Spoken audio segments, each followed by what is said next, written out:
बेटा सबसे पहले मैं अब आपको देखो इसमें कई तरह के रह रहे हैं टेंशन वाले। जैसे इंक्लाइन प्लेन पर यदि डोरी लटकी हुई हो तब कंपोनेंट्स का कैसे यूज करें, आज मैं आपको बताऊंगा। एक और नया केस, मान लो एक टेबल है, टेबल के किनारे पर पुली है, यहां है रूफ छत, ध्यान से समझना। एक बॉक्स यहां रखा हुआ है 2 kg का, एक डोरी आई यहां से घूमी और यहां जाके छत पे बांध दी। यहां पर एक पुली है, मासलेस पुली, मतलब ये पूरी सिंगल स्ट्रिंग है। वही डोरी यहां से आई, वही घूमी और वही चली गई। पुली कितनी है? 2। एक पुली यहां पर और एक पुली यहां पर। जो यहां पुली है उसमें एक मास लटका हुआ है, मास लटका हुआ है 5 kg। 5 ले लो, 2 ले लो, 3 ले लो, it is not important, method सीखना है। अब क्या होगा पहले ये समझ गए कैसे है। हमारे अभी तक के न्यूमेरिकल्स में ना तो मेरे बेटा फ्रिक्शन है और जितनी भी पुलीज हैं वो मासलेस हैं। कुछ बच्चे कहेंगे यदि सर पुली में मास हुआ तो वो बेटा रोटेशनल मोशन की बन जाएगी, क्योंकि पुली घूमती है और जहां भी चीजें घूमती हैं वो रोटेशनल मोशन में पढ़ाई जाएंगी। यहां पर ये मान के चलना कि all pulleys are massless, all strings are massless. सारी डोरियां नेग्लिजिबल मास की हैं, बहुत ही हल्की, और सारी पुलीज बहुत ही हल्की। फिगर समझ में आ गई? पहले ये बोल दो। Yes, sir. Yes, sir. How many strings are used here? 1. 1. 2. एक स्ट्रिंग तो यहां से आके यहां गई, एक तो स्ट्रिंग है ये वाली, ये स्ट्रिंग ये नहीं दिखाई, ये थोड़ी बड़ी कर देता हूं। लो अब 5 kg तो 2 स्ट्रिंग है। आपकी गलती नहीं, मैंने उस समय एक ही बनाई थी, बाद में दूसरी बनाई थी। अब आप गौर से सुनो, जब ये नीचे गिरेगा, ये बॉक्स नीचे चलेगा तो ये पुली नीचे चलेगी, पुली नीचे चलेगी तो ये डोरी खींचेगी, और जब ये डोरी खींचेगी तो ये मास भी चलेगा। बताओ आप, इतना तो बता दो, ये मास राइट मूव करेगा या लेफ्ट मूव? अपने दिमाग में पिक्चर बना लिया करो। Right. मूव करेगा, ये तो श्योर हो गए आप लोग? Yes, sir. Yes, sir. ये डाउनवर्ड जाएगा तो ये राइट जाएगा। अच्छा, यदि ये ए एक्सेलरेशन से जाएगा तो ये कितने एक्सेलरेशन से आगे बढ़ेगा?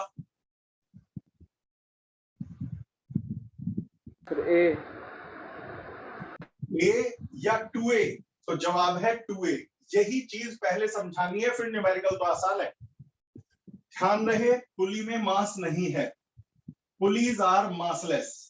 चाहे ये पुली हो या ये पुली हो, स्ट्रिंग्स का अपना कोई मास नहीं है, चाहे ये वाली स्ट्रिंग हो या ये वाली। अब जो मैं समझाऊंगा उसे बड़े गौर से सुनना। रफ फिगर बना रहा हूं। एक बात बताओ, मैंने ये डोरी बना ली, उस वाली फिगर को छेड़ना नहीं था, इसलिए मैंने ऐसे अलग से बनाया। जो मैं पूछूंगा सोच समझ के जवाब देना। डोरी की कुल लंबाई तो फिक्स है, डोरी की तो जो टोटल लेंथ है वो तो फिक्स है। मान लो पुली, मान लो पुली 1 सेंटीमीटर नीचे चली गई, पुली 1 सेंटीमीटर नीचे चली गई, तो अब डोरी को यहां से घूम के जाना पड़ेगा। तो कितनी डोरी फालतू चाहिएगी? पहले डोरी यहां से घूम के जा रही थी, अब डोरी यहां से घूम के जा रही है, तो 1 सेंटीमीटर तो यहाँ फालतू डोरी चाहिएगी और 1 सेंटीमीटर यहाँ फालतू डोरी चाहिएगी। तो कितनी स्ट्रिंग की जरूरत है? 1 सेंटीमीटर या 2 सेंटीमीटर? तो 2 सेंटीमीटर। फिर से सोचो, पहले डोरी यहां से घूम के जा रही थी, अब डोरी यहां से घूम के जा रही है, तो पहले ज्यादा डोरी लटक रही थी या अब ज्यादा डोरी लटक रही है? मैं जल्दी मचाऊंगा ही नहीं, चाहे एक न्यूमेरिकल हो। पहले ज्यादा डोरी लटक रही थी या अब ज्यादा डोरी लटक रही है? सर अब ज्यादा है। सर अब वाले केस में पुली कितने सेंटीमीटर नीचे खिसक गई है? 1। 1 डोरी कितने सेंटीमीटर फालतू चाहिए? 1 या 2? सर 2 सारे बोलो बेटा, क्योंकि एक भी बच्चा यदि समझने से रह गया तो मेरी जिंदगी बेकार है। सर 2। गर्ल्स की किसी की आवाज नहीं आई बेटा। कितने सेंटीमीटर? 2 सेंटीमीटर।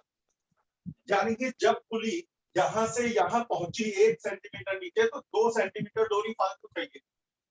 अब वो 2 सेंटीमीटर डोरी यहां से तो मिल नहीं सकती क्योंकि ये बंधा हुआ है तो ये 2 सेंटीमीटर आगे खिसक जाएगा। उससे क्या होगा, यदि ये 2 सेंटीमीटर आगे खिसक गया तो 2 सेंटीमीटर डोरी यहां से कम हो गई और यहां 2 सेंटीमीटर डोरी बढ़ गई। मतलब ये हुआ कि यदि ये 1 सेंटीमीटर नीचे जाएगा तो इस ब्लॉक को 2 सेंटीमीटर आगे चलना पड़ेगा। इसे एक बार फिर समझाता हूं। मुझे पता है एक बार समझ में आ गया तो आप लोग इतने इंटेलिजेंट हो फिर नहीं भूलोगे, लेकिन पहली बार लापरवाही नहीं कर सकते। फिर बना रहा हूं।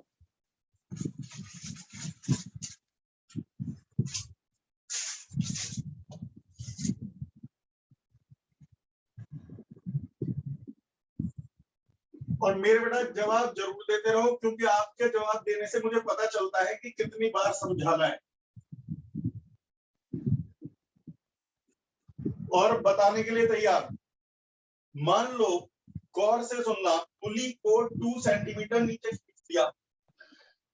हर वर्ड गौर से सुनिए। पुली को 2 सेंटीमीटर नीचे खींच दिया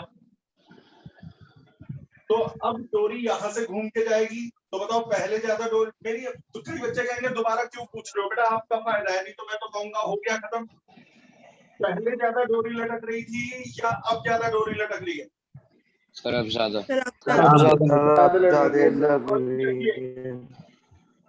कितने सेंटीमीटर डोरी फालतू चाहिए? 2 सेंटीमीटर तो इधर फालतू चाहिए और 2 सेंटीमीटर इधर फालतू चाहिए, तो कितने सेंटीमीटर डोरी एक्स्ट्रा चाहिए? 4 सेंटीमीटर। क्या वो 4 सेंटीमीटर यहाँ से नीचे आ सकती है? नहीं, ये बंधा हुआ है। तो फिर 4 सेंटीमीटर कहाँ से आएगी? ये आगे खिसक जाएगा। कितना आगे खिसक जाएगा? 4 सेंटीमीटर। तो उससे क्या होगा कि जो 4 सेंटीमीटर डोरी है, जब ये आगे खिसकेगा तो डोरी नीचे लटक जाएगी। तो जब ये 4 सेंटीमीटर आगे खिसकेगा तो 4 सेंटीमीटर डोरी नीचे लटक जाएगी। खत्म किस्सा।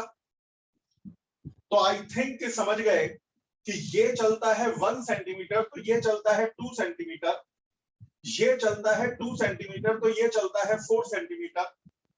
यानी इससे दुगनी रफ्तार होती है। भाई जितनी देर में मैं 1 सेंटीमीटर चलता हूं उतनी देर में आप 2 सेंटीमीटर चलते हो, तो आपकी स्पीड भी मेरे से डबल है, आपका सब कुछ डिस्टेंस भी मेरे से डबल है, आपका एक्सेलरेशन भी मेरे से डबल है। कहने का मतलब सब कुछ डबल है, सब कुछ डबल है। तो यदि ये जितना भी चलेगा ये दुगना चलेगा। यदि इसकी वेलोसिटी होगी v तो इसकी वेलोसिटी होगी 2v, इसका एक्सेलरेशन होगा a तो इसका होगा 2a। अब ये लंबे समय कैसे याद रखोगे ये आप पे डिपेंड करना है। फिलहाल पहला पॉइंट तो मैंने समझा दिया। अब आगे मेरे बेटा, अब टेंशन बनाओ। T T T T T और टी, यहां से यहां तक एक ही डोरी है तो हर सेगमेंट में सेम ही टेंशन है, सेम स्ट्रिंग सेम टेंशन। ये डोरी अलग है, इसमें टेंशन अलग है, टी डैश टी डैश। इसका वेट है 5g, इसका वेट है 2g। लेकिन मेरे बेटा इसका वेट टेबल को दबाएगा तो table equal and opposite reaction लगाएगी, फ्रिक्शन है नहीं। सारी फोर्सेस मैंने दिखा दिए, एक्सेलरेशन दिखा दिए। अभी भी आपको एक मौका दे रहा हूं, यदि फोर्सेस में कोई कंफ्यूजन हो तो पूछिए। मोशन ये ए और ई से 2a क्यों लिखा, उसमें कोई दिक्कत हो तो पूछिए। मैं 5 सेकंड के लिए चुपूंगा, इस बीच में आप बोल गए तो ठीक, नहीं तो मुझे लगेगा कि आपको समझ में आ गया और फिर मैं आगे बढ़ जाऊंगा। आ गया सर। आ गया। अब इक्वेशंस बनानी है, इक्वेशंस बनानी है। ये नीचे जा रहा है तो ये भी नीचे ही जाएगा, ये नीचे चलेगा तो पुली भी नीचे चलेगी, ये पुली से बना हुआ है। अब मैं पहले फ्री बॉडी डायग्राम बनाऊंगा इस पुली का। सोच समझ के, जल्दी किसी बात की मत करना, सोच समझ के बताना। पुली पर ऊपर कौन सा फोर्स है, एक तो लेफ्ट में टी और एक राइट में टी, यानी ये भी फोर्स पुली को खींच रहा है। कई बच्चे कहते हैं सर ये फोर्स तो डोरी में लग रहा है, पुली पे थोड़ी लग रहा है। ये फोर्स डोरी में है, पुली पे थोड़ी है। ये फोर्स डोरी में है, पुली पे थोड़ी है। तो ऐसे बच्चे से मैं ये कहता हूं, मैं एक डोरी लेके आपके चेहरे के नीचे से ले जाके और यहां पकड़ लेता हूं दोनों तरफ से, यानी डोरी यहां से आई, चेहरे के नीचे से गई और यहां पकड़ ली। फिर मैं डोरी को झटका मारता हूं। यदि आप चिल्लाए तो मैं कहूंगा फोर्स तो डोरी में लग रहा है, थोबड़े पे थोड़ी लग रहा है। फोर्स तो डोरी में लग रहा है, चेहरे पे थोड़ी। तो आप क्या कहोगे, जब डोरी चेहरे से लिपटी हुई है तो डोरी में लगने वाला फोर्स चेहरे पे तो लगेगा ही। बस तो फिर डोरी में लगने वाला फोर्स पुली पे तो लगेगा ही।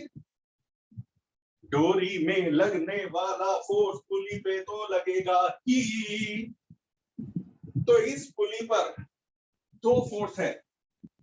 जो पुली के इधर वाली डोरी का फोर्स है वो भी पुली पे लगेगा, और इसके लेफ्ट वाला जो फोर्स है वो भी पुली पे लगेगा। यानी पुली पे ऊपर की तरफ दो फोर्स है, टी, एक टी इधर, एक टी इधर।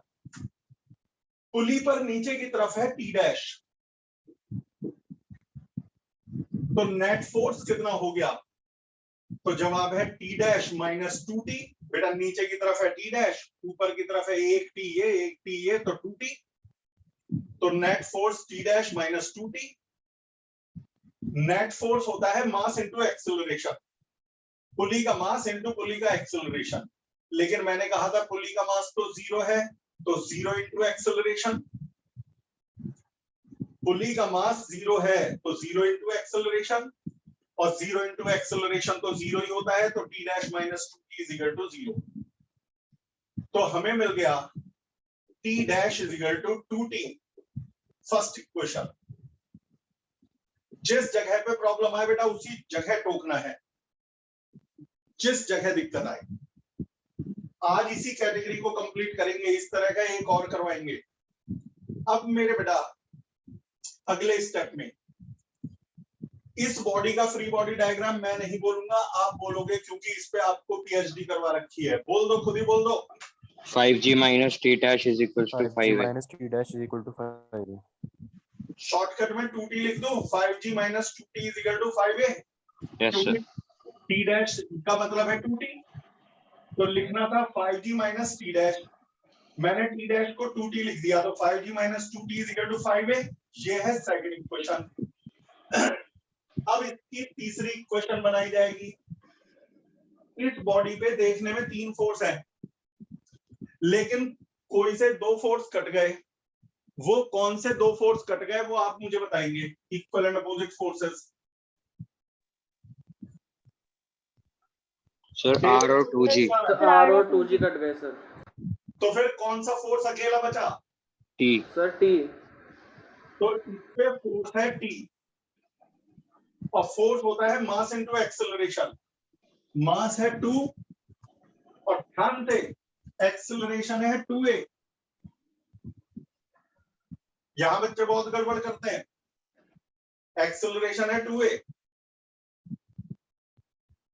तो फोर्स है t, मास है 2, एक्सेलरेशन है 2a, तो ये हो जाएगा 4a।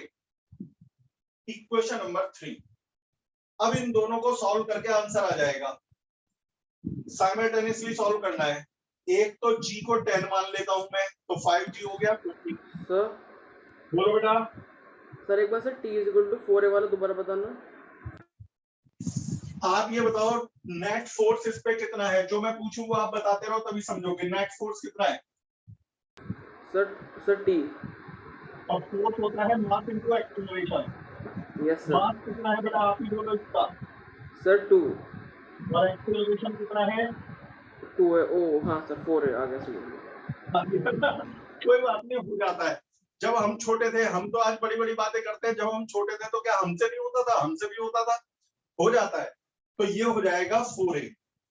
अब इन दोनों को साइमल्टेनियसली सॉल्व करना है, तो इसे 2 से जगह कम है तो यही कर रहा हूं, 2 से मल्टीप्लाई करके 2t = 8a लिख दो और फिर इन दोनों इक्वेशंस को ऐड कर दो। ऐड करोगे तो 2t से 2t कट जाएगा, 50 = 13a। a आ जाएगा 50/13 metre per second square. a की वैल्यू चाहे सेकंड में रख दो चाहे थर्ड में रख दो, a की वैल्यू रखने से t निकल जाएगा। a आ गया, t आ गया। अब t की वैल्यू फर्स्ट में रख दो तो t डैश आ जाएगा, तो इससे t डैश भी निकल आएगा। अब मैं अगला बताता हूं।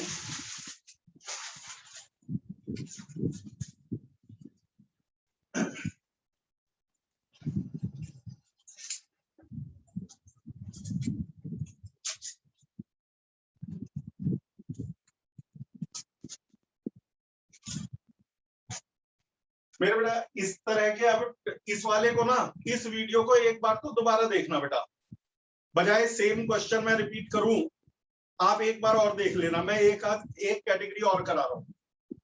जो मैं अगला न्यूमेरिकल ले रहा हूं ये कॉम्पिटिटिव एग्जाम्स में आया हुआ है, जेई में भी आया हुआ है, नीट में भी आया हुआ है, लेकिन अब आपको बहुत आसान लगेगा।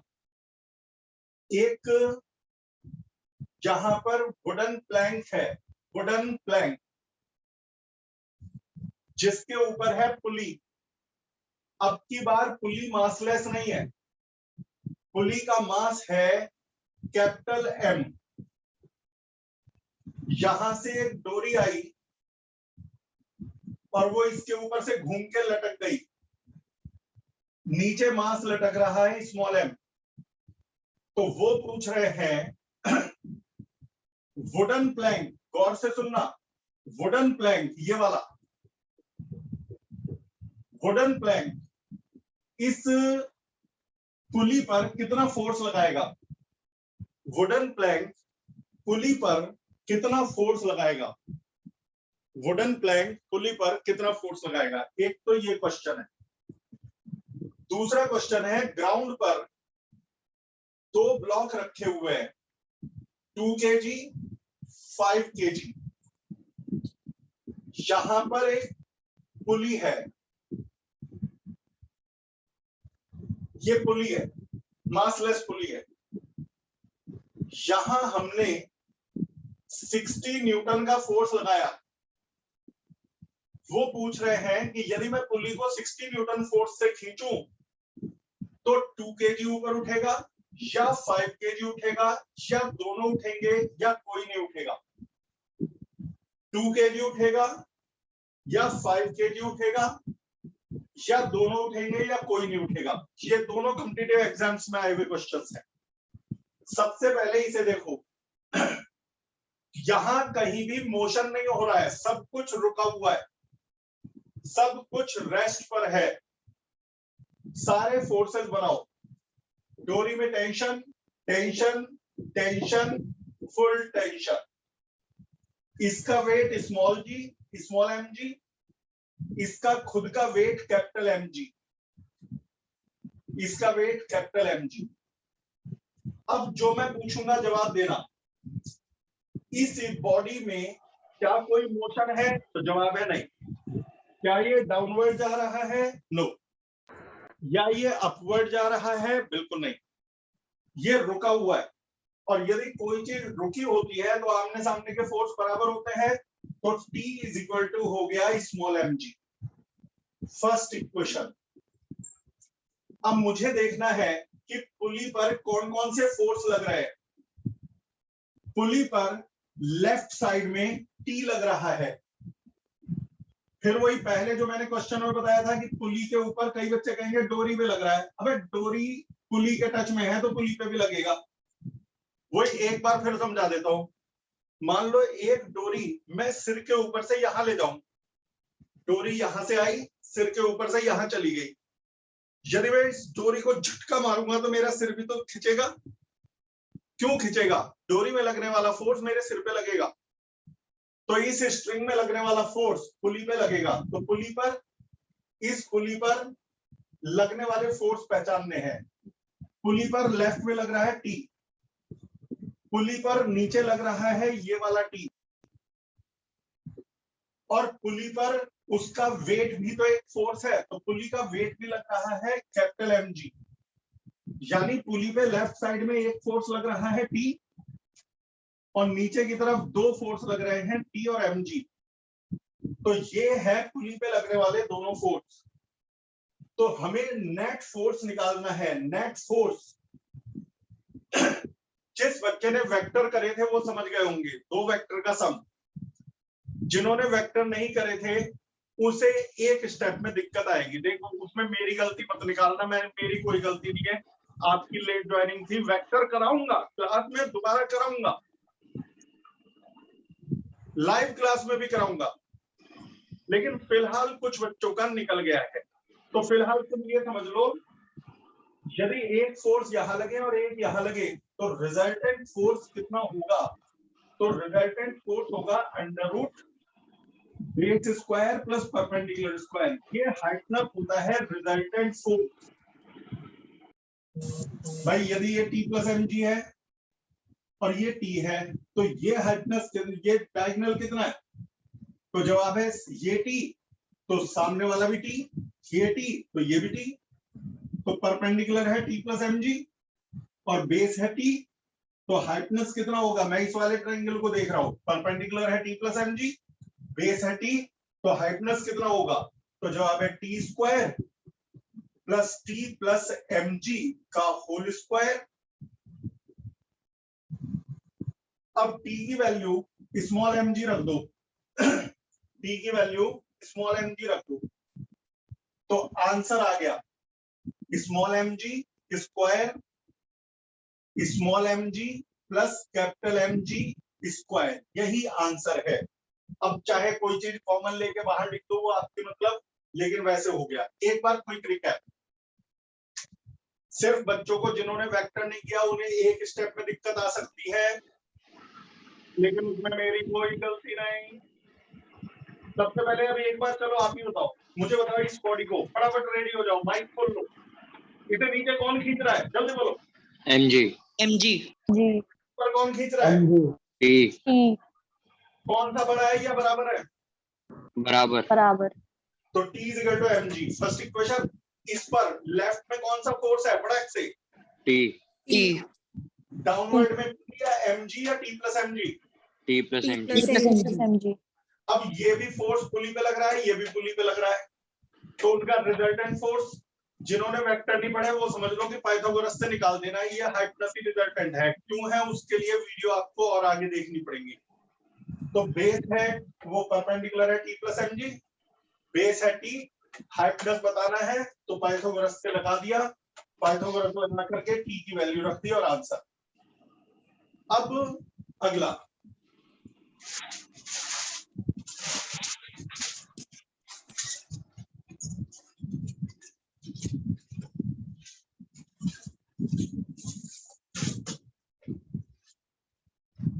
मेरे बेटा यदि पुली मासलेस हो, उस न्यूमेरिकल से पहले समझा दूं, यदि मेरे पास कोई पुली है, ये मासलेस है, एक डोरी यहां से जा रही है,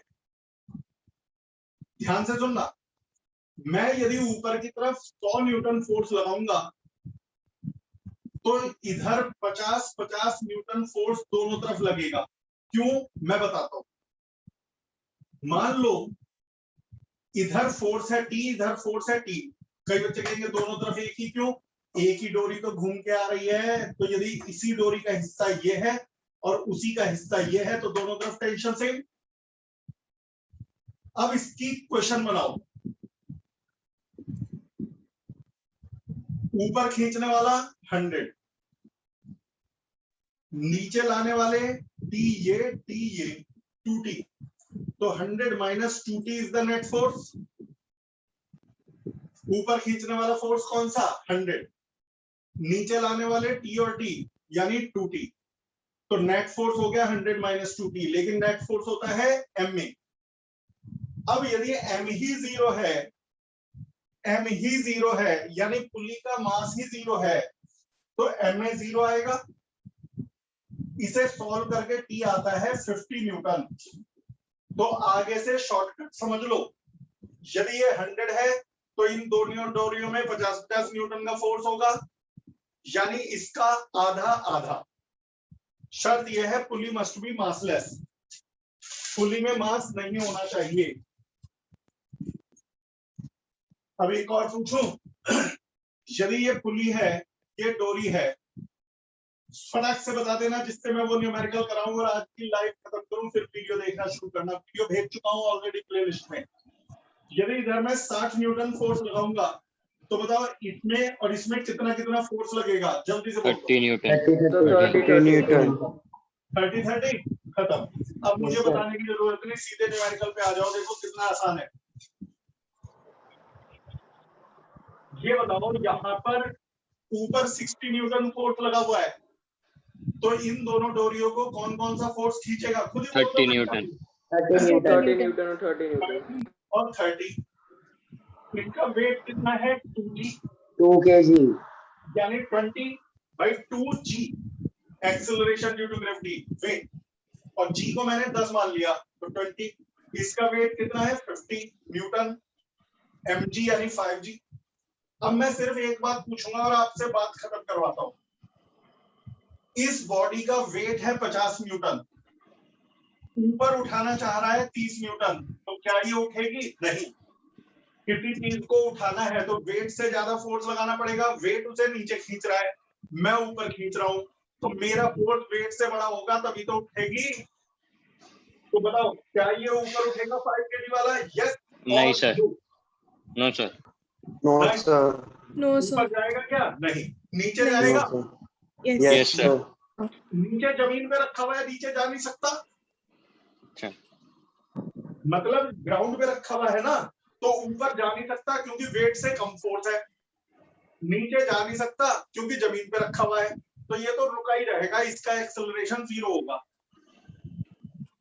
कितना एक्सेलरेशन होगा? 0। लेकिन ये उठेगा ऊपर, ये उठेगा क्योंकि वेट से ज्यादा फोर्स है।